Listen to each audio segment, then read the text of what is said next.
In the dead of night, in a quiet house on Green Street, Enfield, a deafening knock from the walls shattered the silence, followed by furniture moving on its own. The Hodgson family, tucked away in their home, would soon be thrust into a nightmare that defied reason. Peggy Hodgson, a single mother of 4, thought it was a prank at first. But as furniture overturned, objects flew, and her 11-year-old daughter, Janet, was seen levitating above her bed, it became clear something far more sinister was at work.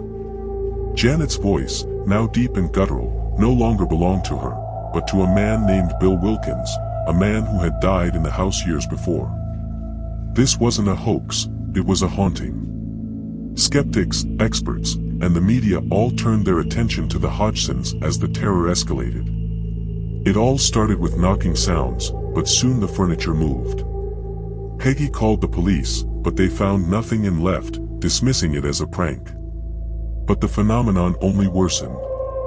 One night, Janet's bed began shaking violently, and then, she floated, hovering several inches above it.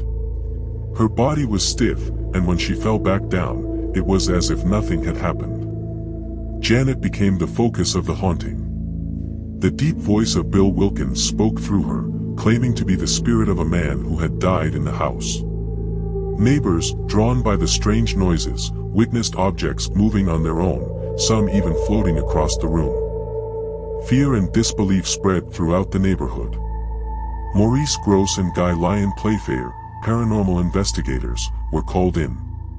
They documented the events, capturing photos and recordings of furniture moving, the eerie voice speaking through Janet, and objects being hurled through the air. Even Playfair saw Janet's body contort unnaturally, her body lifted by an unseen force.